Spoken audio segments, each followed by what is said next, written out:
Hello, Algebra with Finance students. Thanks for listening to this recording on Unit 4, Lesson 4, Quadratic Equations.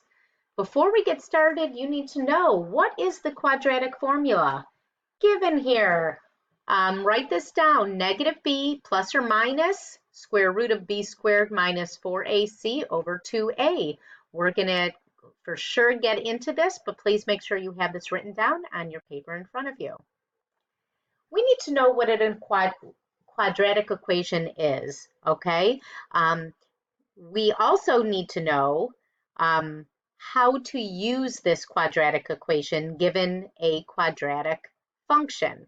So in order to use the formula, our equation needs to be in standard form. That means it goes in descending order looking at the exponents. So notice here my x squared term comes first, my x term comes next, and the term with no x values or unknowns, my constant, comes after. All quadratic equations can be written in this form, where there will be an a, b, or c. If there's no number in front of the x squared, that just means it's a 1, but it cannot be a 0. Okay, so this is standard form of a quadratic equation. What is a quadratic equation? It's just the shape of a quadratic function that looks like this, and this is called a parabola. So the equation for all parabolas are quadratic equations, and it looks like this, or it could be upside down, but this is called a parabola. Here are some other examples of quadratic equations. Notice what they all have in common. They all have an x squared term. That's important to be a quadratic equation. You have to have an x squared term. They go in descending order, x squared, then x, then my constant equals 0, my x squared, my x, my constant. It does not need to have a constant. Notice in this third equation here, there's no c value, but that is still a quadratic equation because it has an x squared term. On the previous page, you notice that the quadratic equations all were written equal to 0. Okay, and we'll talk about that later, but they could also be written instead of the 0, it could say y equals. And this is called, these here are called quadratic functions. It has an x and a y value, two unknowns, and it's written in that form, quadratic function. In order to solve a quadratic equation, what that means, it's really you're finding the point where the parabola crosses the x-axis. Remember, the x-axis is the horizontal line. So when you're solving a quadratic equation, you're finding where that parabola hits the x-axis. So for example here, here's my quadratic equation, y equals x squared plus 5x plus 6. If I graphed it on Desmos, it would look like this. And notice, where does the parabola cross the x-axis? Where is it touching the x-axis? Okay, so we could look at it as my equation, and I could see 2 points that it crosses the x-axis. And I could also look at the table here, and we'll talk about that in a second. Okay, so the value of y at the x-axis, as we noticed before, this parabola touches the x-axis in 2 places, right here, at the -3 and -2. So if we go back to our table here, notice here in the table, when it crosses the x-axis -3, my y value is 0. When it crosses the x-axis here at -2, my y value is 0. Okay, so notice the value of the y-coordinate at the place that the parabola crosses the x-axis, it's 0. That means these are the x-intercepts. So when we're solving a quadratic function, we are just finding the x-intercepts. So remember earlier when we had our quadratic equations equal to 0, that just means when we solve them, we're finding the x value when y is 0, okay? So it's very similar to the quadratic function, but if we put 0 in for y, that'll help us use a quadratic equation and solve for the x value or the place that it crosses. Now we're going to get into how to use the quadratic equation. So remember the quadratic formula that I showed you earlier. Hopefully you'll pause this, write it down on your paper. It goes along with our quadratic equation here. Notice here, the term in front of your x squared, the coefficient a, the term in front of your x, the coefficient in front of your x term is your b, and the number by itself is the constant, and there's no x value. So I could plug my a, b, and c into my quadratic formula to solve. So if you again look at the quadratic equation below and we compare it to the standard form, I could easily notice what a, b, and c are as long as it's in standard form.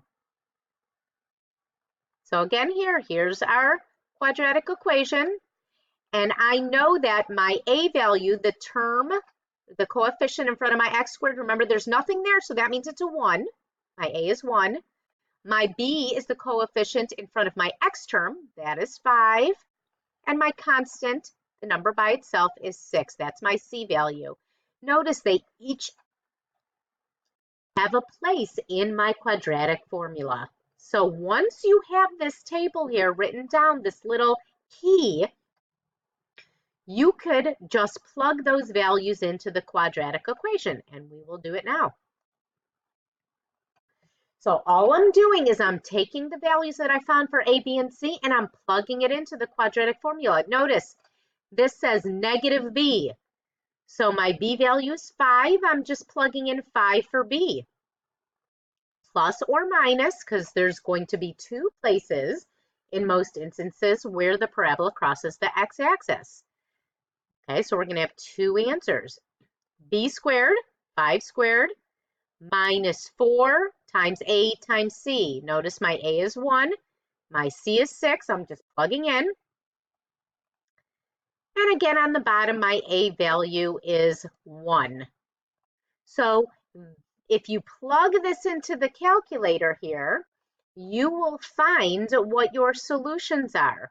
You could plug this straight into Desmos. So if you pull up the Desmos scientific calculator, and notice here's my quadratic equation, and I'm going to plug in just the top, the numerator, just the plus. Okay, I'm going to do this. It's 2 different equations here. I'm going to the addition part first. So I plugged in negative 5 plus square root of 5 squared minus 4 times 1 times 6. I get my answer here is negative 4. And then I'm going to divide that by my denominator. So I had negative 4 divided by 2. So I get my first answer to be negative 2. That's one of the solutions. Then I plug it in again using minus negative 5 minus the square root of 5 squared minus 4 times 1 times 6.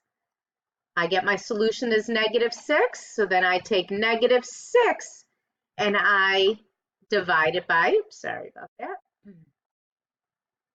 So then I have negative 6 divided by 2.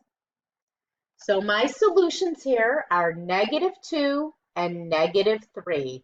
Those are the places that the parabola, as we found before, crosses the x-axis. Hey, if we try another problem, here's our quadratic equation. It's written, remember, it's a quadratic equation because it has an x squared term. So the first thing you're going to do is you're going to go through and you're going to determine what is my a, what is my b, and what is my c. Hopefully you could pause this, try it on your own, and then come back to check your work. So we found that the a value is 1, b is 12, and c is 5. You're then going to input those values into the quadratic equation. So I rewrote the equation, plugging in a, b, and c. Okay. Next step, you are going to do, you could plug it into the Desmos calculator that we did, or you could just narrow it down a bit. And I did what's under the square root first. I did 12 squared minus 4 times 1 times 5, and I got the square root of 124. Finally, I'm going to split these up and I'm going to do my addition problem and my subtraction problem separately. So I found that the square root of 124 was 11.14. So I'm solving negative 12 plus 11.14 divided by 2 and negative 12 minus 11.14 divided by 2.